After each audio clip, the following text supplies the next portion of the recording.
자, 첫 번째 준비한 자료 바로 보겠습니다.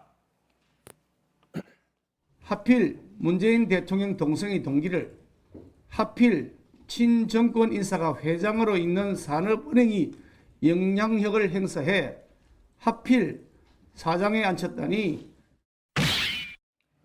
자, 대통령의 동생의 대학의 동창으로 잡아봤어요. 네. 대우조선해양 신임 사장이 대선 전에 이미 선임됐는데 인수위 측에선 문재인 정부의 이른바 알박기 인사다라고 반발하는 상황입니다.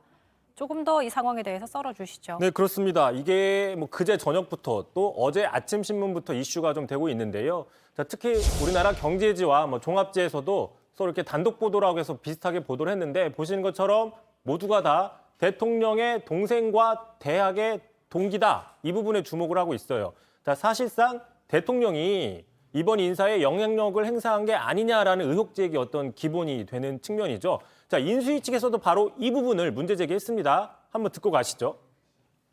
대우조선해양은 문재인 대통령의 동생과 대학 동창으로 알려진 박두선 신임 대표를 선출하는 무리수를 강행했습니다.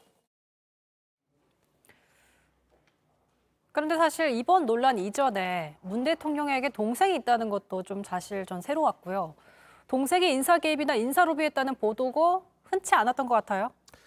그렇습니다. 문재인 대통령의 동생인 문재익 씨, 현재 그 해운업체 대형 선박 선장으로 근무하는 걸로 알려져 있는데, 자, 말씀하신 것처럼 그동안은 그 문준용 씨 있죠. 문재인 대통령의 뭐 장남같이 이렇게 자녀들에 대한 보도는 뭐 여러 번 많이 나왔지만 친동생에 대한 이야기는 흔치가 않았습니다. 자, 갑자기 임기 말 인사 논란 이슈에서 대통령도 아닌 동생이, 그것도 동생과 같은 회사 임직원 또는 고향 친구가 아니라 대학 동문이라는 점에서 지금 의혹 제기가 있는 상황인데, 자, 흥미로운 건 계속 찾아봤더니요, 과거에 비슷한 동생 기사가 하나 있었어요. 아까 보도했던 같은 매체였는데요.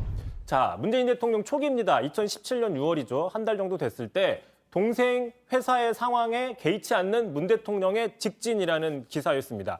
당시 이제 문재인 정부가 미세먼지를 줄이기 위해서 아주 오래된 화력발전소에 대해서 폐쇄 정책을 폈는데, 동생이 바로 이 화력발전용 석탄을 수입하는 회사의 그 화물 선박을 운전했다, 배를 운전했다, 그런 기사였던 거죠.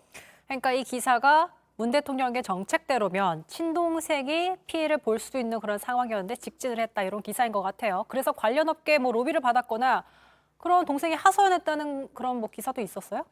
그 반대였습니다. 이 기사를 좀 계속 보시면 이렇게 이제 본문에 나와 있어요.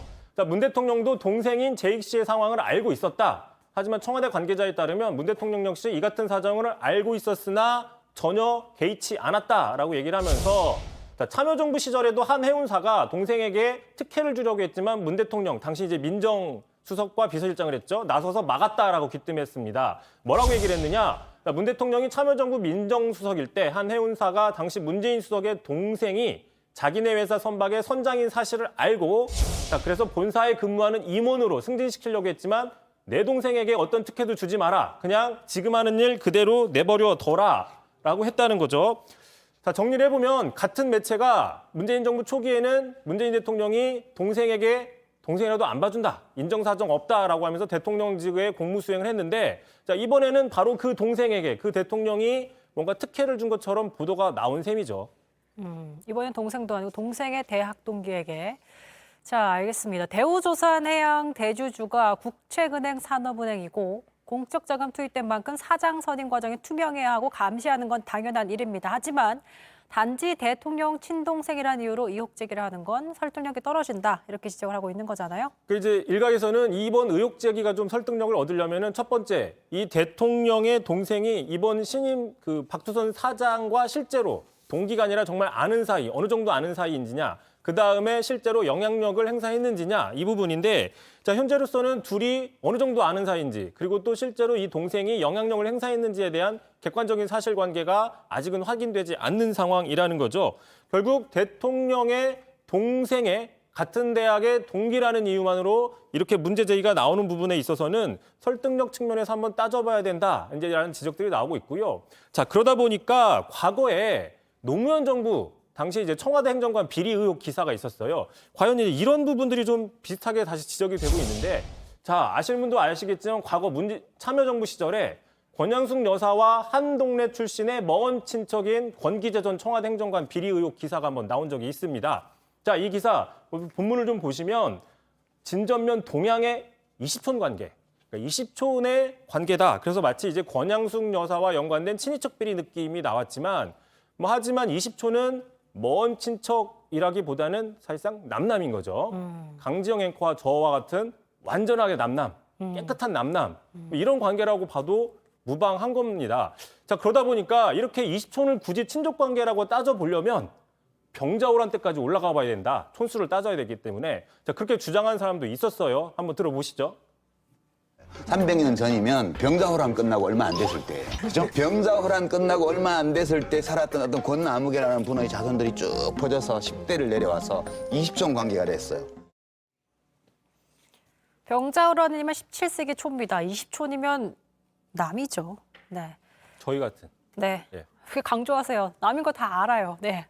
어쨌든 의혹 제기는 얼마든지 할 수 있지만 하더라도 근거를 갖고 해야 한다라는 생각이 드는데 아무튼 대우조선해양은 그동안 여러 번 논란됐던 회사이기도 해서 더 논란이 되고 있는 거예요. 그런 측면도 있죠. 잡음이 어느 정부마다 끊이지 않고 나왔고요. 주로 이제 사장 연임 로비 같은 사건들이 있었는데 가장 최근 바로 박근혜 정부 때입니다. 자, 보시는 것처럼 송희영 전 조선일보 주필 대우조선 사장 연임을 청와대 로비했다 이런 보도가 있었고요.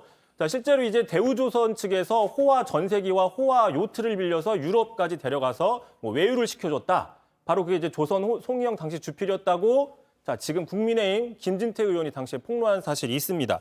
자, 관련된 좀 기사를 하나 또 보시니까 이렇게 써 있어요. 당시 송희영 전 조선일보 주필이 청와대 고위 관계자에게 자, 대우조선해양 고위직 인사 로비를 했지만 청와대가 인사에 관여할 수 없다는 입장을 전달했고 그 요구는 받아들여지지 않았다. 저렇게 기사를 쓰고 있는데 자, 만약에 지금 같은 상황이라고 하면 이 청와대 해명도 다시 한번 따져볼 필요가 있죠. 당시 박근혜 정부 청와대도 대우조선해양 인사에는 관여를 못한다. 할 수도 없다라고 얘기를 했거든요. 자, 그렇다면 이 부분도 한번 다시 따져볼 필요가 있다라는 거죠. 자, 다시 말하지만 세금 들어간 기업이고 그동안 정부 입김에서 자유롭지 못했던 곳이기도 합니다. 하면 당연히 감시 관리가 필요하겠지만 의혹 제기를 할 때는 그 근거가 확실한지 빈약하진 않은지 한번 더 따져보는 시간이었던 것 같습니다.